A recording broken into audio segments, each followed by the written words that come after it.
Their business acumen is staggering.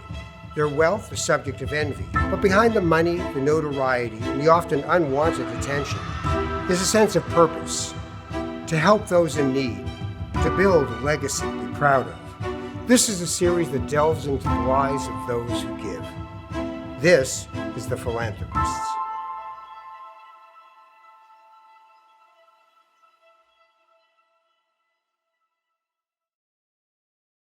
Hi, everybody. I'm Ralph Ben-Murgy. Welcome to The Philanthropists, a series where we look at people who give, what motivates them, and why they do it.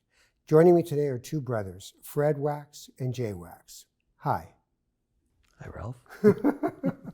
So I've been thinking about the word generosity.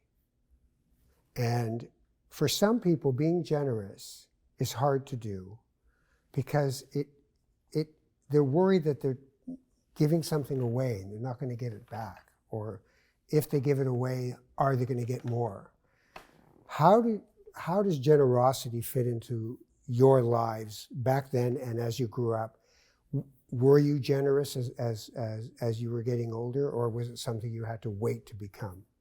I thought it was really cool because my dad was at a dinner with Pierre Elliott Trudeau or with Diefenbaker or these dignitaries or these people, these stars. They would go out to these black tie affairs, and they're all over my dad's office and pictures, et cetera, which are still now there in Jay's office. And I thought, wow, that's really cool. They're getting to meet all these celebrities, and that's really neat. And I just remember saying that would be something I would aspire to. Again, not because of generosity, but because it was a means to an end to sit there and meet famous people.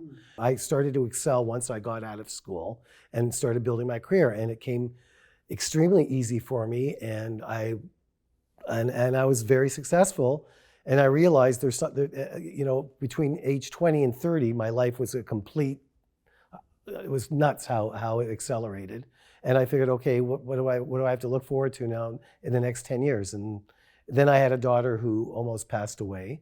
And that changed my life. And that changed my life in terms of grounding me and understanding there's more to what you need than just the material things and the success or the monetary side.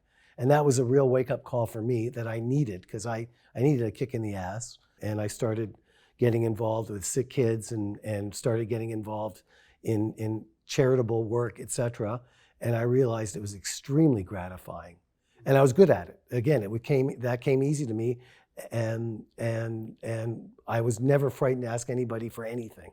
It never was in my entire life. But actually, I said, "Oh my God, I can actually put this to work. I can actually do well by this, and do well." And when I mean well for the community, the general community, and all these billionaires gravitated towards me.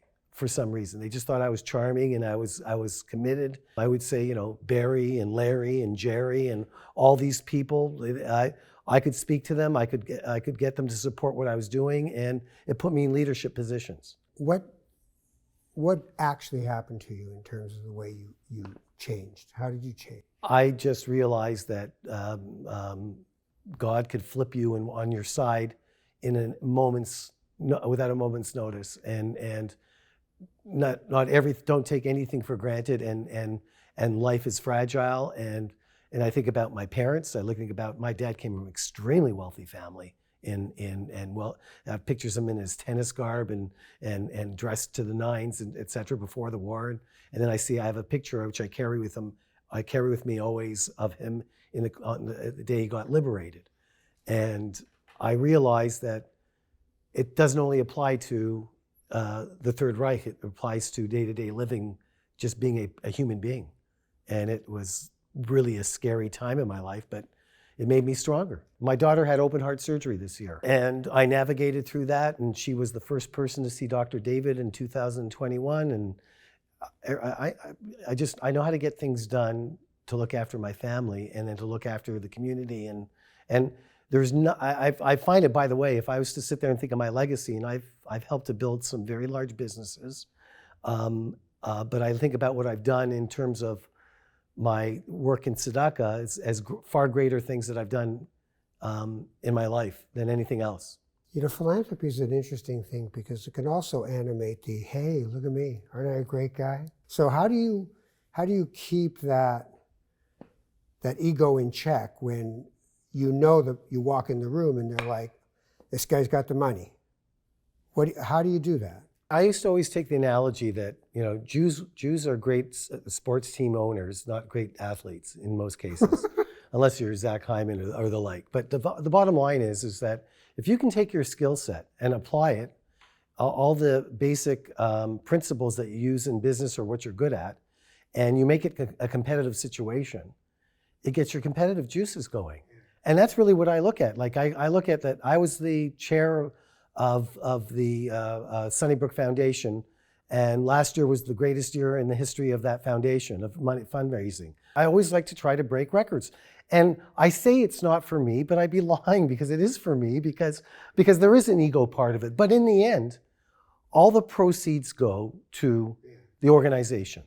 I want my grandchildren, I want my great-grandchildren, I want my parents' great-grandchildren to see that their family were more than just people with fancy cars and places in Miami and cottages and all that. I want them to know that there's more to life to that.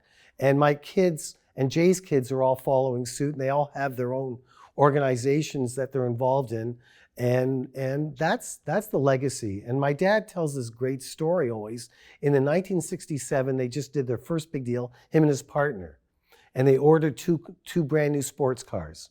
And they canceled the sports cars and they gave it to the emergency campaign. That's a legacy. I'm forever asking people for money. I'm surprised people still talk to me. I'm surprised that people don't run across the street when they see me. But in the end, as I said, I'm not asking for me. I'm asking for the institution. I'm now the chair of the Simon Wiesenthal Friends of Simon Wiesenthal Canada, and that's a new gig for me. And Jerry Schwartz handed me the mantle, and it was, that was a big part of it because I have so much respect for Jerry and Heather. But in the end, big gifts go to where you take leadership roles. So that always, when I was the chair of an emergency campaign, I stood up and had to give a very large gift. And when I was the chair for a foundation at the hospital, I had to give a very large gift and got people to match it, et cetera. But there's the worthiness of a cause is in the eye of the person who's asking. Everybody truly believes what they're asking for is meaningful. And you cannot treat that lightly. You have to treat it with respect. So if someone's asking you for something and they really believe in it, it means you should really step up and do something. You don't have to do something that's commiserate with what you do with things that you take a particular interest in, but you should do something. And how do you feel about it? Well, I think Freddie hit it on it before. The ones I got involved with at the beginning were the ones my parents were interested in, my grandparents, where I was exposed to. And friends of mine were exposed to and involved with to a degree, and that's how it started. There was a particular person that I happen to like who's very good at running foundations, and I basically followed him to a degree as well. When he moved from, I think he was at Hebrew U for a while, and he was at UJA before that, and he moved on to Baycrest. I thought, okay, I can raise money for Baycrest. I think it's as good a cause as any. And what do you say with somebody on the phone? Hi, it's me, Freddie. I want to talk to you about something. What's your pitch that gets them to go, okay, I'm in? I never use the phone. Ah. Okay, I email people. And then I follow up with emails. And the reason I don't, most of the people I'm asking are extremely busy people, and they read their emails in their spare time. I will not call them during business hours. And when I'm asking for something, I will either email them or I'll go see them in person, or I'll have a discussion over lunch. Right. I don't cold call. Right. But when you email, it also allows the other person to have their real reaction. Yeah, absolutely. Without you in the room. And then I do my follow-up email. Right. And then you have a catch basin basically of people that you expect that will come in, and you meet your quota based on that, unless there's something that is very, very special. Like, for example, we just did the State of the Union for Wiesenthal, and then I'll sit there and I've got my hit list, and then people don't say no because I don't say no. It's just Right, you lead it's- by example. yeah. I've And got skin in the game. I'm not just, hi, how are always, you? if you don't have skin in the game, good luck to you. And that means, by the way, not only money but time. Yeah, And I learned that from Barry Sherman, who was pretty much the biggest mentor I had. And I once said, remember going to one of the last meals I had with Honey and Barry, we're at Joe Stonecrab, and Honey says, I want you to give $1 million to Baycrest. And I said, Honey, I just gave you 600,000 fresh new money on top of the $1.5 million that the family gave for the campus. I don't have, I'm not in your league, for God's sakes. She goes, you can't say no to me. So we did a settlement, basically, but I gave her something. But my point is that's the type of discussions you have on that level. What I say to young people all the time is, I said, if you're building your network, there's not a better way to build your network than to sit there and be a part of something that's communal, that you all believe in, that's doing good for the greater good. right. And that means it could be $18, it could be $180, it could be $100, whatever the case may be. And this will make you a better person, and this will increase your ability to communicate, because a lot of people don't learn to communicate in school anymore. Right. Makes sense. Well, you know what? I love that you love each other the way you do. Just listening to you talk about your life together is just like, and that's how brothers should be. So it's a gift. And the fact that you do what you do and you give, and that it came from not just you, but from your parents and their experience is so wonderful. So I thank you both for being with us, and I really appreciate your time.